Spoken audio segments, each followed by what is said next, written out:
नमः श्री यतिराजाय विवेकानन्दसूरये सच्चित्सुखस्वरूपाय स्वामिने तापहारिणे स्वामिने तापहारिणे।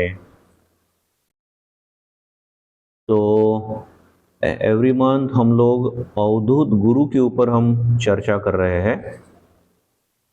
तो अवधूत जी के 24 गुरु थे, ऐसा बोलते हैं, माने उपगुरु। हमारे गुरु एक्चुअली एक ही रहते हैं, जो हमें मंत्र देते हैं वो हमारे गुरु रहते हैं, और बाकी किसी से भी हम शिक्षा ग्रहण कर सकते हैं।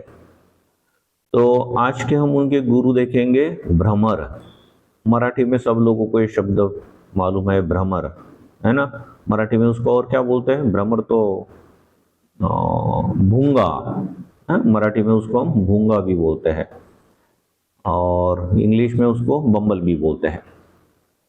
तो इससे हम क्या सीखते हैं? अवधूत जी क्या सीखते हैं? हमें क्या सिखाना चाहते हैं? हम क्या चिंतन कर सकते हैं और हमारे आध्यात्मिक जीवन और लौकिक जीवन के लिए इससे हमें क्या सीख मिलती है?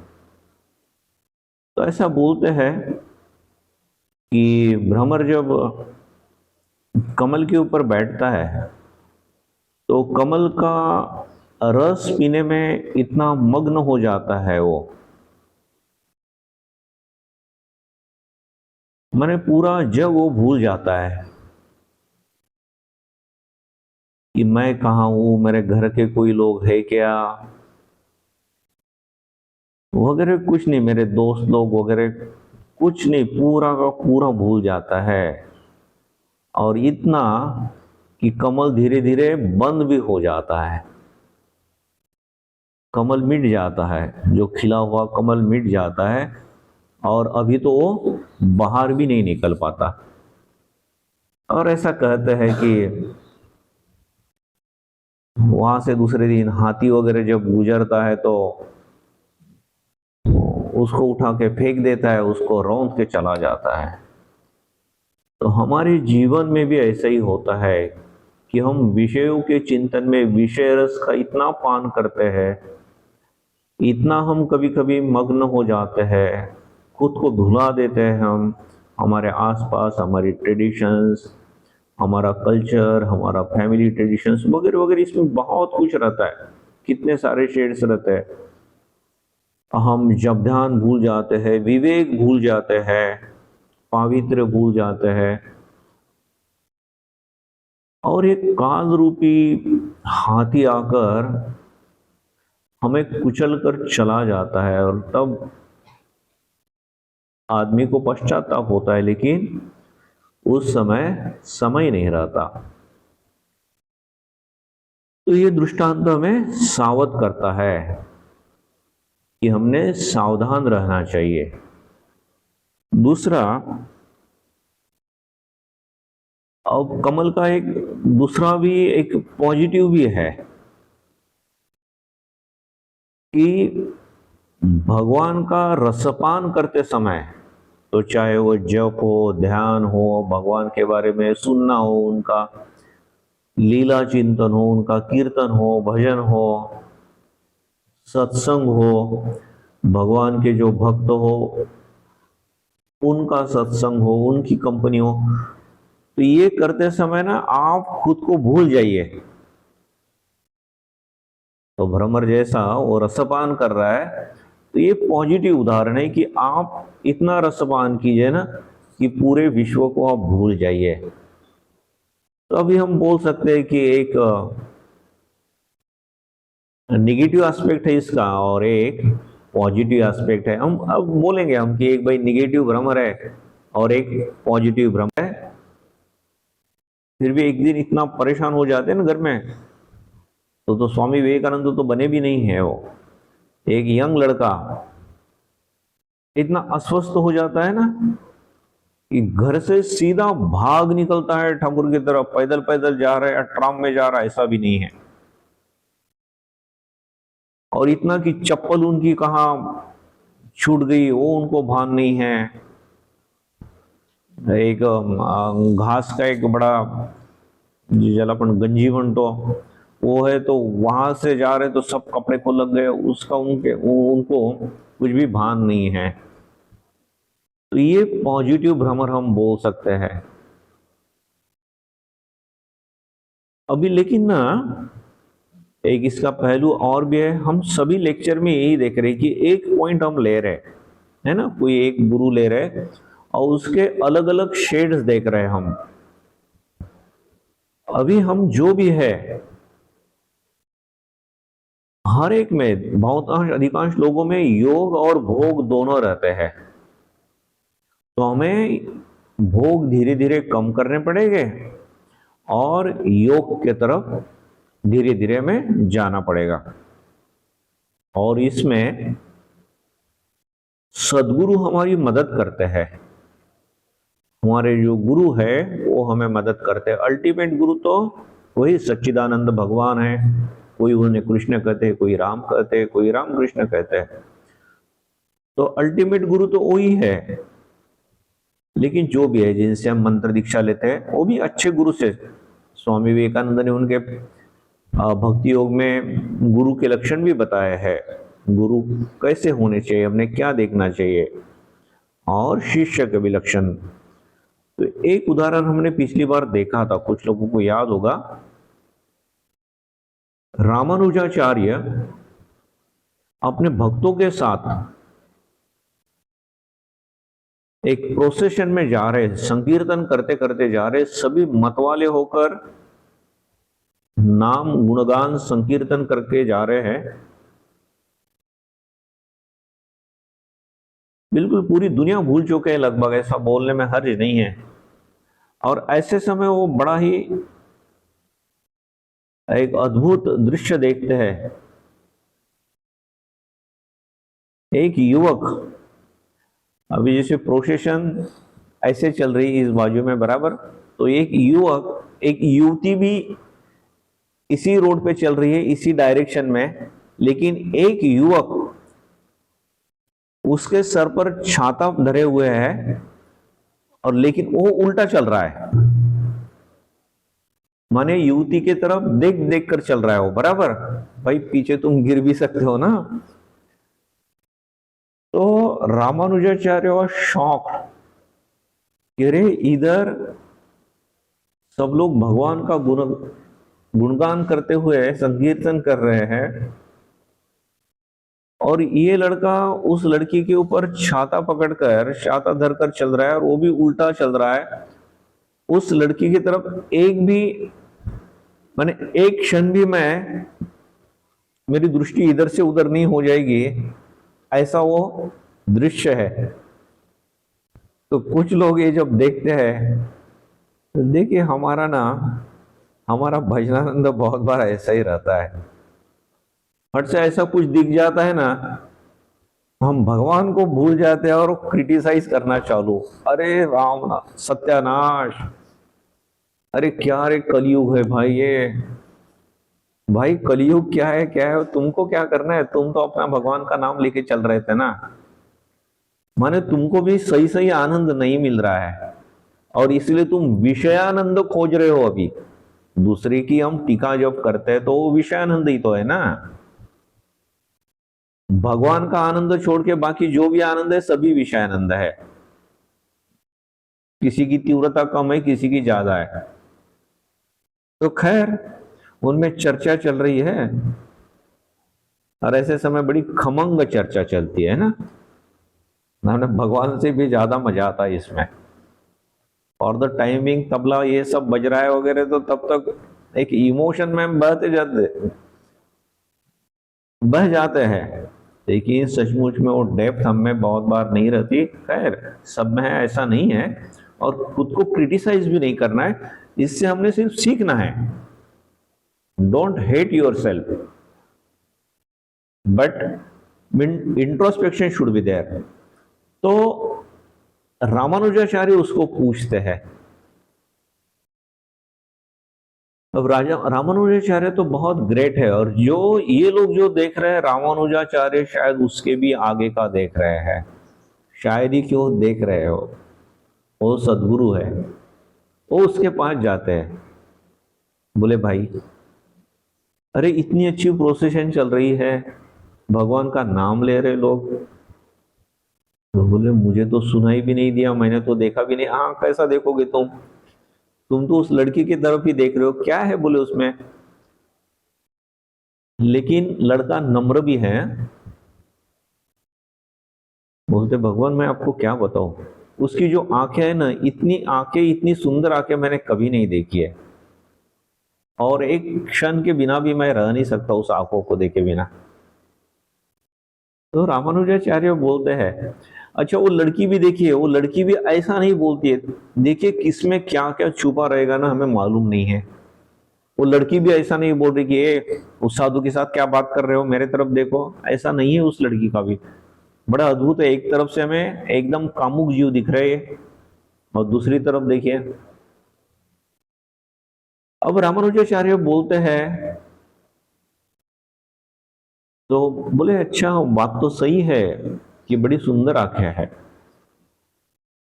इससे भी सुंदर आंखें अगर मैं दिखाऊं तुम्हें तो बोले पॉसिबल तो नहीं लग रहा है इससे सुंदर आंखें होगी। लेकिन फिर भी आप, बोला ना इसमें नम्रता भी है। सदगुरु की कृपा होने के लिए भले आप में कितने भी दोष हो, लेकिन अगर नम्रता है तो सदगुरु सचमुच में हमारे ऊपर कृपा कर सकता है। मेरा ही बराबर है, मुझे ही सब समझ में आता है, ऐसा एटीट्यूड नहीं रखना। तो बोलते हैं ठीक है ना, आप बोल रहे हैं, तो बोले दिखाइए। तो रंगनाथ जो मंदिर है उसमें लेके जाते हैं, और रामानुजाचार्य खुद इतने महान संत है, तो उनके दिव्यत्व से, अभी हम भी तो इतने सारे मूर्तियां देखते हैं। पंढरपुर में विट्ठल है, तो विट्ठल को देख के कितने सारे लोग, भक्त लोग, जो उनके विशेष भक्त लोग हैं ना, संत लोग, जो वो पागल हो गए हैं ना विट्ठल को देख के। हम ऐसा कभी पागल हुए क्या भाई, इतने अरे वाह हो गया दर्शन बाबा, माथा टेक दिया, 2 मिनट में बाग में, अच्छा क्या खरीदना है इधर, अच्छा भोजन कहाँ करना है, हो गया विट्ठल। वो उतना ही रहता है हमारे जीवन में विट्ठल। तो हम पागल नहीं होते, और ये लोग, ये संत हम देखते हैं ना, अरे विट्ठल विट्ठल इतना करके, भगवान छोड़िए। तो ये रामानुजाचार्य की कृपा से वो रंगनाथ जी के सुंदर दृश्य देख पाता है। ये गुरु की कृपा है, नहीं तो हमें सुंदर दृश्य इतना वो नहीं हो सकता, हम नहीं देख सकते वो आगे। अगर गुरु दिखाना चाहते हैं हमें, और हमारी कुछ पात्रता है, नम्रता है, तो हो सकता है। और तब से वो लड़का चेंज हो जाता है। तो जो निगेटिव भ्रमर था वो पॉजिटिव भ्रमर हो गया है, और वो लड़की भी, और दोनों रामानुजाचार्य के साथ उनके आश्रम में रहने लगे। देखिए क्या ही संस्कार होंगे उनके, दो एक्सट्रीम संस्कार है उनमें। तो भगवान को तो हमने ना रोते रोते यही प्रार्थना करनी चाहिए कि भगवान, वो तो कामुक जीव दिख रहे थे, लेकिन कहां से कहां हो गए, और हम तो ऐसी चर्चा करते करते वही के वही है। तो प्लीज हमारे ऊपर कृपा कीजिए। अब इन लोगों ने देखा, रामानुजाचार्य के शिष्य, अब यहां तक प्रसंग हम एक बार देख चुके हैं ना, आगे नहीं देखा हमने। तो रामानुजाचार्य के जो शिष्य है, सर्वस्व त्यागी है ना, जो सर्वस्व त्यागी रहते हैं ना, उनको भी बड़ा अपना अहंकार रहता है कि मैं सर्वस्व त्यागी हूं। सभी को रहता है, ऐसा नहीं है। तो ये लोग देखते हैं कि अरे, ये हमने भी तो देखा था प्रोसेशन में इनका दृश्य, इनकी लीला। और रामानुजाचार्य ने, एक तो गुरुजी ने ना बड़ा गलत किया, उनको यहां आश्रम में रखा। कहां हम सर्वस्व त्यागी और कहां ये भोगी। अच्छा इतना ही नहीं, रामानुजाचार्य अपने गुरुजी ने इनकी बड़ी तारीफ करते हैं, इनकी भक्ति की। अरे क्या हो गया गुरुजी को समझ में नहीं आ रहा, इतना भी क्या अंध प्रेम ठीक नहीं है, ये शिष्य सोच रहे। तो रामानुजाचार्य की वो समझ जाते हैं। तो एक बार उनके जो पर्टिकुलरली बड़े तपस्वी शिष्य जो रहते हैं ना, बहुत ज्यादा तपस्या करते हैं और खैर बहुत ज्यादा पंडित भी है, तो ऐसे कुछ शिष्य स्नान के लिए जब गए हैं तो रामानुजाचार्य और दो चार शिष्यों को बता देते हैं कि जब नदी में स्नान कर रहे हैं ना, तो उनके वस्त्र किनारे पे है, तो जो धोती वगैरह है ना, तो उसकी किनार फाड़ डालना तुम जरा। तो शिष्य चुपके से जाते हैं, धोती की किनार फाड़ देते हैं, और ये सब तपस्वी सब पंडित लोग जब बाहर आते हैं तब देखते हैं कि अरे हमारी धोतियां फटी है। अब सब किनारी फटी है, वैसे तो पहन सकते हैं ना, और इधर उधर देखते हैं और उनके मुंह से शब्द देखना बाद में, ऐसे सुंदर शब्दों का प्रयोग कर रहे हैं ना, समझ में आया ना सुंदर शब्दों का प्रयोग मैंने। तो ये सब रिपोर्ट रामानुजाचार्य के पास जाता है।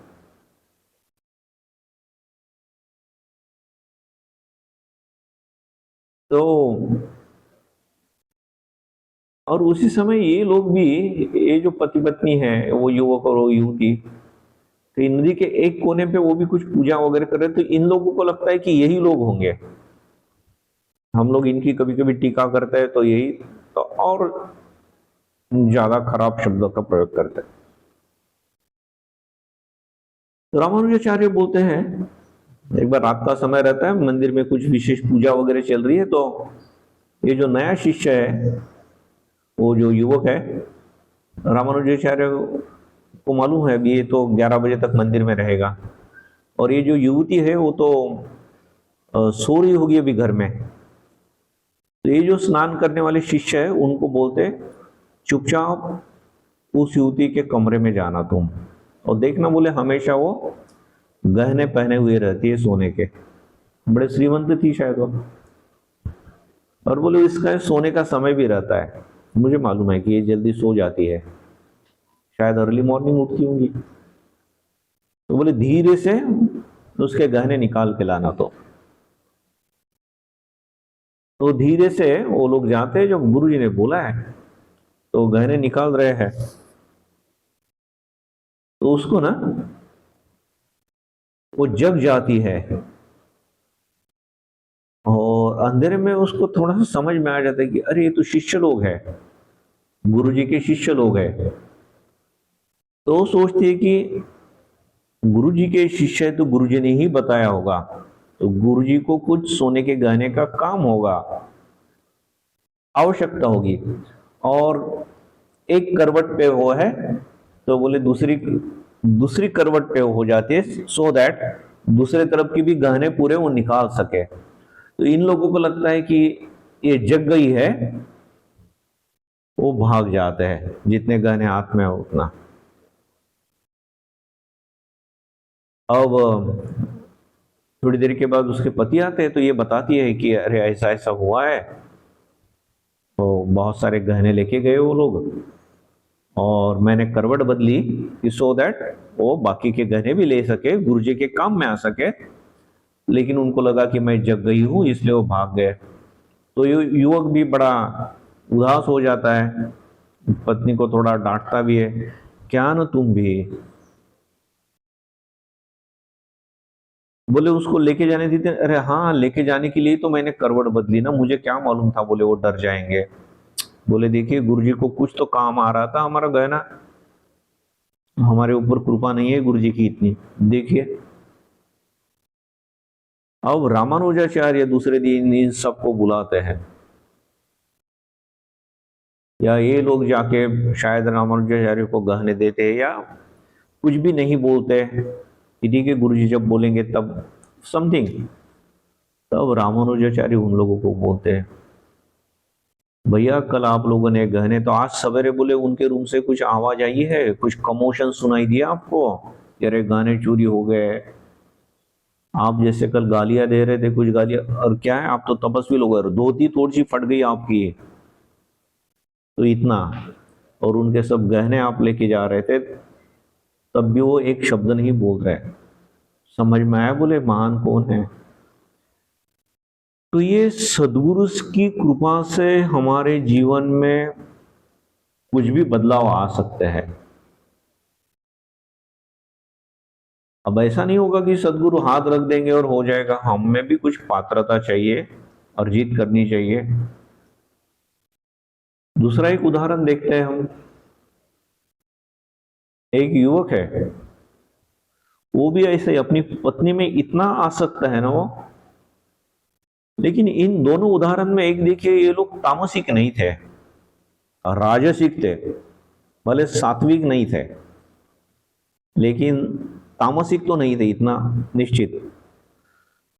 वो युवक अपने पत्नी से बहुत प्यार करता है। श्री रामकृष्ण भी बोलते हैं ना, कोई बोलते हैं, शायद तुरानंद जी महाराज या कुछ युवक थे तब तो बोले काम जय कैसा बन सकते हैं? तो ठाकुर बोलते हैं अरे क्यों जय वगैरह क्यों प्राप्त करनी है ना, उसका मोड़ तो घुमा डालो ना, डायरेक्शन घुमा डालो। काम माने क्या है? सम डिजायर्स ना। तो गलत जो डिजायर्स है उसको डायरेक्शन तुम मोड़ दो, भगवान की तरफ लिया, रादर वो डिजायर तो तुम और तीव्र करो, उसमें कोई प्रॉब्लम ही नहीं है। तो इतनी सरलता से बोल देते हैं वो। खैर, तो ये जो युवक हम बता रहे हैं, वो एक बार घर आता है और उसे पता चलता है कि उसकी पत्नी मायके गई है। बड़ा ही अस्वस्थ हो जाता है। अब पहले के जमाने में मायके वगैरह ऐसा दूर नहीं रहता था, ये लड़की यूपी की है, लड़का गोवा का है वगैरह, ऐसा नहीं रहता था, है ना। तो इसको किसी ने बताया, अरे बोले क्यों नहीं है घर में? तो बोले कुछ इमरजेंसी आ गई थी तो चली गई है। अब ये अपने पत्नी के बिना एक क्षण नहीं रह सकता, शायद वो निकलता है पत्नी को मिलने के लिए, लेकिन शायद अमावस की रात है और बारिश बहुत है, कुछ भी दिख नहीं रहा है, और नदी पूरी भरी हुई है, लेकिन वो चिंता नहीं करता। लेकिन उस पार जाए कैसे? नाव नहीं है। उसी समय वो एक देखता है लॉग ऑफ वुड, ऊन का, बस उसको पकड़ लेता है और उसको पकड़ के ऐसा ऐसा करके वो नदी के पार जाता है। और बोलते वापिस भी जाना पड़ेगा तो शायद वो उठा के नदी के किनारे रख देता है उसको। बड़ा लकड़ी का टुकड़ा है ना।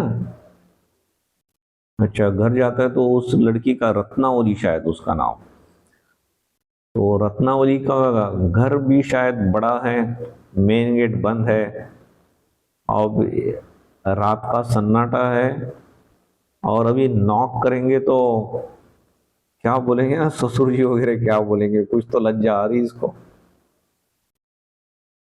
तो उसको मालूम है कि रत्नावली का कमरा कहाँ है, तो पीछे से वो जाता है। अब क्या करेंगे? तो बोलते अरे मेरी पत्नी कितनी बुद्धिमान है, और उससे भी मालूम है कि मैं आने वाला हूं, इसलिए उसने रस्सी लटका के रखी है, बस रस्सी पकड़ के ऊपर जाता है। धीरे से खिड़की खटखटाता है, उसकी पत्नी दरवाजा खोलती है तो सब कपड़े भीगे हुए। बोले कहां से आ रहे हो, क्यों आए हो? बोले रे तुम्हें देखे बिना मैं रह नहीं सकता। और बोले ऊपर आए कैसे तुम? बोले क्यों, तुमने वो रस्सी लटकाए रखी थी ना। बोले मैंने कोई रस्सी वगैरह नहीं रखी है। तो दिया लेके देखते हैं तो बड़ा अजगर लटक रहा है वहां। अब ये ना देखिए, वो पत्नी के नशे में वो अजगर का स्पर्श कैसा, रस्सी का स्पर्श कैसा रहता है और अजगर का स्पर्श कैसा रहता है, उसे भी वो मालूम नहीं। वो जैसा भ्रमर है ना, वो रस पीते पीते भूल जाता है खुद को, तो ये भी भूल रहा था, ये सिर्फ निगेटिव रस है। वो शॉक हो जाते, देखिए बोले रस्सी देखिए, हाँ, और बोले आए कहाँ से, अभी हुड़ी वगैरह तो नहीं होगी, नाव तो नहीं होगी, और तो बोले नहीं, एक बड़ी लकड़ी का टुकड़ा जा रहा था, उसको पकड़ के आया। और तब उसके समझ में तो, और बोले बदबू कहाँ से आ रही तुम्हारे शरीर से, तब उसको ये भी समझ में आता कि वो एक डेड बॉडी को पकड़ के आया था, सड़ी हुई डेड बॉडी। तो ये डेड बॉडी है, लकड़ी का स्पर्श कैसा रहता है, डेड बॉडी का कैसा, वो भी भूल गया हो। माने विचार वो सब है। माने इतना भी हो सकता है कि सचमुच में हम कुछ एक विचार करते तो हम सब भूल सकते। और तब ना देखिए, वो भी सामान्य स्त्री नहीं थी, कोई दूसरी स्त्री होती ना, बड़ा आनंद आता उसको कि कैसा मैंने मुट्ठी में रखा है उसको, मेरे पीछे पीछे आया है, इतनी बाढ़ में भी वो आ गया है, मुर्दे को पकड़ के आया है, अजगर को पकड़ के आया है। This is the power of my body, my beauty. नहीं, लेकिन उसके कुछ संस्कार बहुत अच्छे हैं, और उसे धमकाती है वो, उसे खराब भी लगता है, और वो बोलती है, बोले आप मेरे प्रति जितना आकर्षण है ना, उससे अगर एक गुना भी, इतना सा भी अगर भगवान के प्रति आपका आकर्षण होता ना, जीवन धन्य हो जाता, आपका भी होता, मेरा भी होता। तो ये सद्गुरु किसी भी रूप में आ सकते हैं, ऐसा नहीं कि सन्यासी होने चाहिए।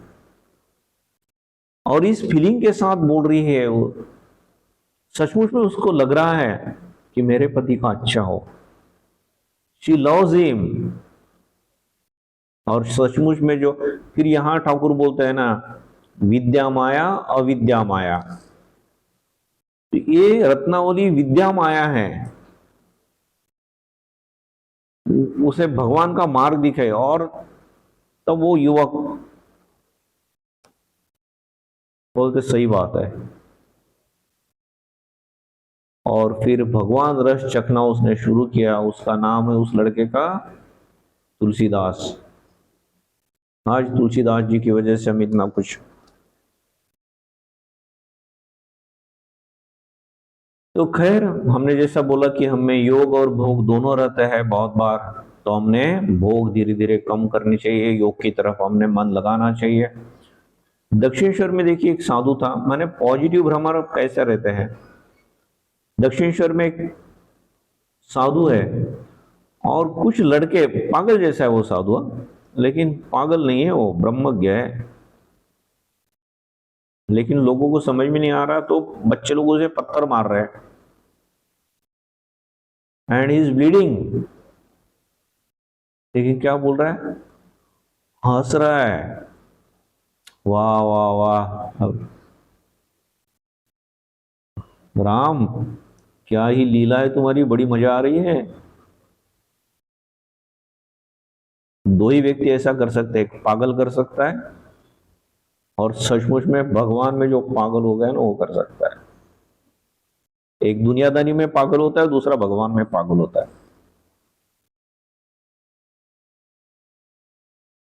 वो हंस रहा है,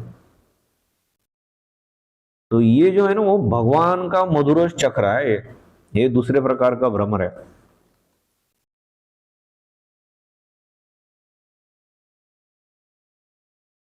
ठाकुर एक बार स्वामी जी को पूछते हैं, अच्छा नरेंद्र, बोले एक बर्तन है ऐसा, उसमें भगवत रस है, भगवत मधु है, और तुम अगर मक्खी हो, तो तुम बोले कैसा पियोगे उसको, जरा बताओ तो। मैं बोले वो बर्तन के किनारे पे बैठूंगा, और मेरी गर्दन ऐसा करके धीरे से पीऊंगा। बोले क्यों, किनारे पे क्यों बैठोगे, वो बर्तन में जाके क्यों नहीं बैठ के पीते। अरे क्या बात कर रहे हो आप, बोले बर्तन में जाके मैं बैठ के पीऊंगा, तो मैं वहां चिपक नहीं जाऊंगा क्या, मर नहीं जाऊंगा क्या मैं। तो ठाकुर हंसते हैं, ठाकुर बोलते हैं, अरे वो सामान्य मधु नहीं है, वो विषय मधु नहीं है, ये भगवत मधु है, उससे चिपकने से तुम मरोगे नहीं, तुम अमर हो जाओगे। है ना, दिखने में तो ऐसा लगता है कि स्वामी जी ने कितनी बुद्धिमत्ता की बात की है, लेकिन ऐसा नहीं है। और हम में से बहुत सारे लोगों को ये भी एक डर रहता है ना, इसलिए कोई लड़का अगर यंग लड़का रामकृष्ण मठ में जाता है वगैरह, घर के लोग क्या बोलते, ये तुम्हारी उम्र है क्या अभी मठ में जाने की, 60 के बाद जाना। तो वही 60 के बाद सचमुच में मन लगता है कि अभी तक ये तो ऐसे ही हुआ ना, हमने बहुत रेडिश खाए, मूली है ना, भाई 60 साल तक मूली खा रहे और अभी एक आपने इतना सा एक आम खा लिया, अल्फांसो खाया। आपका गोवा का कौन सा प्रसिद्ध है मुझे मालूम नहीं, लेकिन अल्फांसो खाया, तो अल्फांसो की डकार आएगी कि या मूली की डकार आएगी, इतना आसान नहीं है। खैर, तो ठीक है ना, हम भगवान से जब हम प्रार्थना करते हैं ना, तो हमें जो भी विषयानंद में जो आनंद आ रहा है, वो भजनानंद में आनंद में आ सकता है। हमारे हाथ से कुछ गलतियां भी अगर हो जाती है, तो हमने एकांत में भगवान के सामने रोना चाहिए कि भगवान मेरे से गलती हो गई, मुझे माफ कीजिए, मैं ऐसा नहीं करूंगा, अभी मुझे आपके पास आना है, वगैरह वगैरह।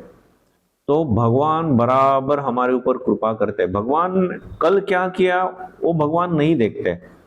हाँ, ये है कि लॉ ऑफ कर्मा के अनुसार हमें कुछ कुछ कॉन्सिक्वेंसेस फिर हमें भुगतने पड़ेंगे, वो बात है, इसलिए हमने तैयार रहना पड़ेगा, और इसलिए अभी से वो गलतियां नहीं करनी पड़ेगी हमें, नहीं तो कुछ कुछ गलतियां ऐसी तो बहुत भारी पड़ती है हमें।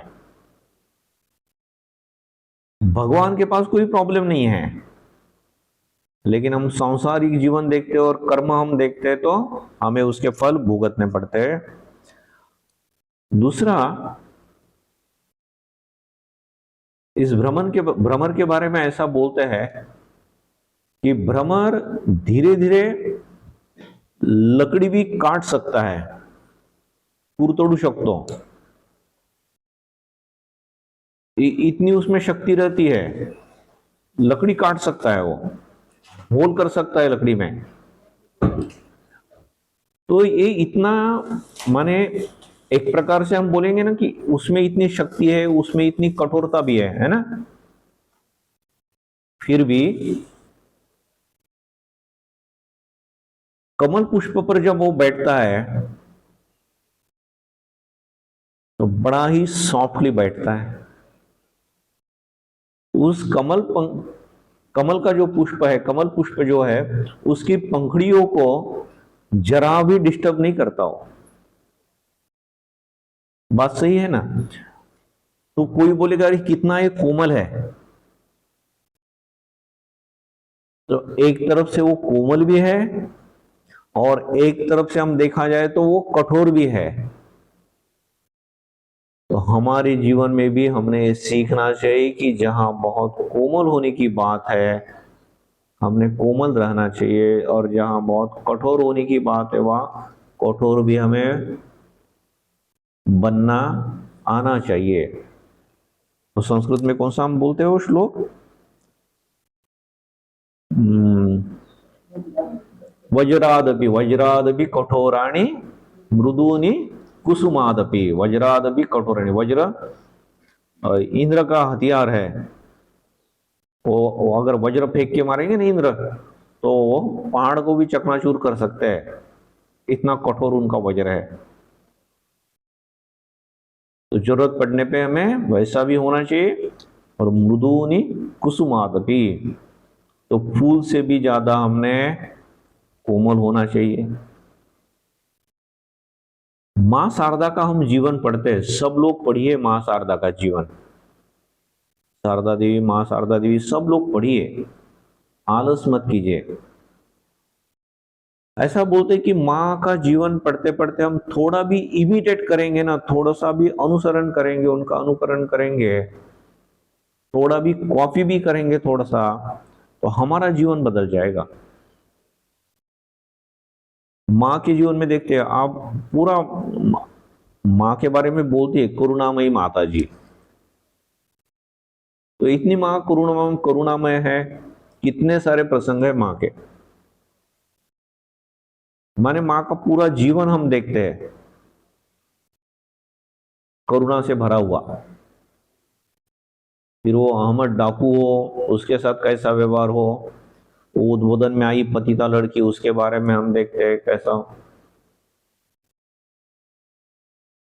तो एक तरफ से माँ इतनी सॉफ्ट है, दूसरी तरफ पंचतपा किया है माँ ने। तो पंचतपा माने क्या है, माँ यहाँ बैठी है और चार तरफ आग लगी हुई है और ऊपर से सूर्य की आग,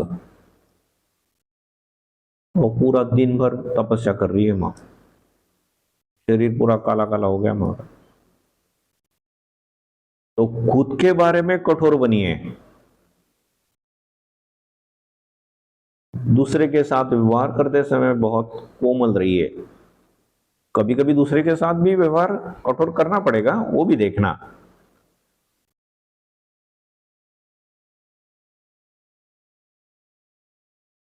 स्वामी जी के बारे में भी हम देखते हैं, इवन माँ के बारे में और हम देखते हैं। किसी किसी को लगता था कि माँ का सबसे बड़ा वीक पॉइंट क्या है, जिसने माँ का लाइफ पढ़ा है वो बोलेंगे माँ का सबसे बड़ा वीक पॉइंट था राधु, है ना, जिन्होंने माँ का लाइफ पढ़ा है। और सचमुच में राधु के लिए माँ ने बहुत किया, राधु के लिए, उसके बच्चे के लिए। लेकिन आखिरी के समय में हम देखते हैं, और ठाकुर ने भी राधु को इसीलिए रखा था, जब ठाकुर चले गए तब माँ यहाँ नहीं रहेंगी ये ठाकुर को मालूम था। बोले ना, ये राधु को लेकर रहना। राधु योग माया थी। आखिरी समय जब राधु माँ के पास जा रही है,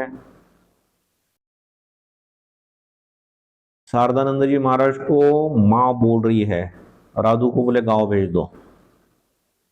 जब ऐसा बोलते हैं ना कि राधु को घर भेज दो, गांव भेज दो, माँ तो कलकत्ता में थी, उसको गांव भेज दो, तभी सभी लोग समझ में आ गया सबको कि माँ अब रहने वाली नहीं है। ये राधु की माया माँ ने तोड़ दी है, राधु को वापस भेज रही है। इतनी अभी कठोर हो चुकी है माँ। इवन राधु का बच्चा, छोटा सा बच्चा है, वो माँ के पास आ रहा है, किसी को बोलती है, उसको बोले कमरे के बाहर लेके जाओ, फिर से आने नहीं देना इसको।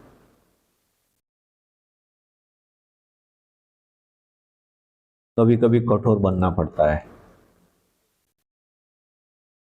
स्वामी विवेकानंद, हम देखते हैं स्वामी जी शिकागो में, इतनी स्वामी जी की स्तुति हुई, तारीफ हुई, इतना यश मिला। जिनके यहाँ स्वामी जी सो रहे हैं, वो बहन जी जब स्वामी जी के कमरे में आती है सवेरे तो क्या देखती है कि स्वामी जी बेड पे सोए हुए नहीं है, नीचे एक दरी बिछी हुई है, एक चादर है और एक पीलो है, स्वामी जी वहां शायद सोए हैं।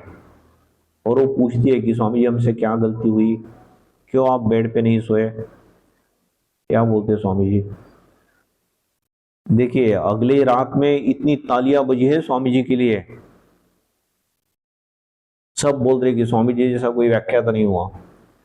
और यहाँ स्वामी जी बोलते हैं क्यों नहीं सोए थे स्वामी जी, बोले मैंने सोने की चेष्टा की, लेकिन मुझे, मेरे नजर के सामने आ रही थी मेरी भारत की जनता, जिनको खाने के लिए दो मुट्ठी भर चावल भी नहीं मिलता, ओढ़ने के लिए एक चादर भी नहीं मिलती, और उनका वो दुख, उनका वो कष्ट सुनकर, याद आकर मैं रात भर रोता रहा।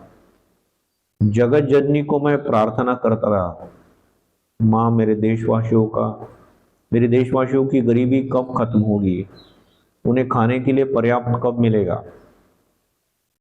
रात भर स्वामी जी रोते रहे। तो ये स्वामी जी के सॉफ्टनेस के किस्से भी हम कितने सारे देखते हैं। और यही स्वामी जी जो भारत की जनता के लिए रो रहे हैं, और यही स्वामी जी कुछ दिन पहले भाइयों को ठीक से खाना नहीं मिल रहा है, माँ को ठीक से खाना नहीं मिल रहा है, और ऐसे समय स्वामी जी घर छोड़ के चले जाते हैं। तो ये तो वज्र से भी कठोर बात है। हम बोलेंगे भाई अरे कुछ पैसा वगैरह इकट्ठा करके माँ को अगर थोड़ा सा बोलेंगे इतना इनफ है। ठाकुर ने बोला था ना, वो प्रसंग भी मालूम है कि स्वामी जी की माँ को और भाइयों को खाना नहीं मिल रहा था, तो स्वामी जी एक बार ठाकुर को बोलते हैं कि प्लीज आपकी प्रार्थना तो माँ सुनती है। तो बोले उनको थोड़े अन्न वस्त्र के लिए कुछ बोलिए। ठाकुर बोलते अरे मैं ऐसी प्रार्थना नहीं करता, तुम ही क्यों नहीं करते खुद? और तुम बोले मेरी माँ काली को मानते नहीं ना, इसलिए तुम्हारे हाल हो रहे हैं। ठाकुर स्वामी जी नहीं मानते थे माँ को। तो अब यहाँ तो इतना बड़ा प्रॉब्लम है। तो स्वामी जी जाते हैं माँ काली के मंदिर में, लेकिन अन्न और वस्त्र दीजिए ऐसा मांग नहीं पाते हैं। माँ काली का दर्शन होता है स्वामी जी को, स्वामी जी साष्टांग प्रणाम करते हैं और बोलते हैं माँ मुझे विवेक दो, वैराग्य दो, ज्ञान दो, भक्ति दो। बार बार बोल रहे हैं विवेक दो, वैराग्य दो, ज्ञान दो, भक्ति दो। कितनी देर तक और वापिस आते हैं। ठाकुर बोलते क्या रे नरेन मांग लिया? अरे नहीं मेरे को तो मैं भूल गया। अरे क्या मूर्ख हो तुम, जाओ जाओ फिर से जाओ। फिर से काली माता का दर्शन हुआ। देखो अब यहाँ स्वामी जी तो काली माता को मानते भी नहीं थे, फिर भी काली माता ने दर्शन दिया है। तो ये गुण हम में भी आना चाहिए कि भाई क्वालिटी उसकी अच्छी है ना, वो मुझे मानो कि ना मानो, मैं उससे अच्छा व्यवहार करूंगा। हम क्या बोलते, वो कितना भी अच्छा हो, मुझे नहीं मानता है ना, वो एक नंबर का खराब आदमी है। ये भगवान की क्वालिटी हम में आती ही नहीं, इसलिए तो भगवान हमसे दूर है। तो यह सचमुच में देखिए माँ काली, अरे राजा महाराज माँ काली के मंदिर में दर्शन करने के लिए जा रहे थे, तब तो महाराज तो नहीं हुए थे, तब स्वामी जी ने डांट दिया था राजा महाराज को। बोले हम तो ब्राह्मण समाज में जाते हैं ना, और हम तो बोले मूर्ति पूजा वगैरह मानते नहीं, और मैंने देखा बोले तुम जा रहे। तब राजा महाराज बेचारे डर जाते स्वामी जी से। तब ठाकुर बोलते हैं अरे राजा का भाव अलग है, अभी उसको जान लो। तुम बोले देखो डर रहा है तुमसे। तो स्वामी जी भी सोचते ठीक है। तो यहां देखिए स्वामी जी की ये परिस्थिति थी। और फिर 3 बार ऐसा हुआ, फिर ठाकुर बोलते हैं अच्छा ठीक है, बोले जा तुम्हारे घर वालों को थोड़ा सा अन्न और वस्त्र उसकी कमी ना हो रहेगी। वहां लग्जरियस लाइफ नहीं है कि उनको रोज पिज्जा बर्गर मिलेगा, ऐसा वगैरह नहीं, या भारी भारी ब्रांडेड कपड़े मिलेंगे, ऐसा नहीं। तो एक बहुत एक जिसको हम मिनिमम बोलते हैं वो था। और फिर भी, और स्वामी जी के भाई वगैरह तो छोटे छोटे थे सब। एक शायद एक 14-15 साल का था, और एक 7-8 साल का था स्वामी जी का भाई। फिर भी स्वामी जी इतने कठोर होकर चले गए हैं। निवेदिता का एक प्रसंग है। स्वामी जी एक तरफ निवेदिता को इतना प्रेम करते हैं, हम लोगों को क्या लगता है ना, संत लोग माने कैसे रहते हैं ना कि बड़े ही प्रेम वाले रहते हैं। ये हमारा बड़ा मुश्किल प्रॉब्लम है एक। बस उन्होंने हमको ऐसा ही करना चाहिए हमेशा। और अभी वो तुकाराम महाराज और एकनाथ महाराज के ऐसे ही हम उदाहरण पढ़ते, 108 बार उनके ऊपर थूक दिया, फिर भी उसको धन्यवाद दे रहे। स्वामी जी की तरफ, स्वामी जी के ऊपर 108 बार थूकी तो लगता है स्वामी जी वहां रहते तो ऐसा सहन करते स्वामी जी? अब हमने यही उदाहरण देखा तो हमको लगता है कि सन्यासी लोग सब, ये संत लोग ऐसे हैं। खैर ऐसे भी रहते हैं और नहीं भी रहते हैं। तो स्वामी जी का जीवन हम निवेदिता के बारे में देखते हैं तो निवेदिता से कितना प्रेम करते हैं स्वामी जी। लेकिन एक समय ऐसा आता है कि कुछ स्वामी जी कुछ महसूस करते हैं और निवेदिता को डांटते हैं। अब निवेदिता को इतनी मैच्योरिटी नहीं है, आध्यात्मिकता नहीं है उसकी, और वो बोल देती है स्वामी जी को, स्वामी जी मेरा जो नया दोस्त है ना, आप शायद उसके बारे में जेलसी फील कर रहे हैं। यह ही पागलपन था। तो स्वामी जी बोलते हैं, मरगॉड, मेरे में चाहे कितने भी दुर्गुण हो, एक दुर्गुण कभी नहीं है बोले मेरे में कि मैं किसी से जेलसी करता हूं। और तब से स्वामी जी ने बोलना बंद कर दिया निवेदिता के साथ। बड़ी गंभीर अवस्था हो गई थी निवेदिता की, वो आप पढ़ना। और जोशीफिन मैक्लियोड ने वगैरह बहुत मध्यस्थी की थी। कहीं एक जगह निवेदिता थी या स्वामी जी थे, तो वहां निवेदिता को बुला लिया था वगैरह वगैरह। और निवेदिता का भी बड़ा एक इमोशनल कमेंट है कि बोले उस समय मैं अकेली थी, कोई नहीं था मेरे पास, तब मेरा एक ही आसरा था, माँ शारदा, समथिंग लाइक दैट। तो स्वामी जी यहाँ इतने भी कठोर हो सकते हैं। खैर, टाइम थोड़ा सा ज्यादा हो गया है, तो अभी हम थोड़ा सा जो भी अभी तक हमने सुना है उसके ऊपर हम थोड़ा चिंतन करेंगे, भगवान से प्रार्थना भी करेंगे कि हमारे जीवन में भी कुछ ऐसा आ जाए। और उसके बाद एक 15 मिनट का ब्रेक होगा।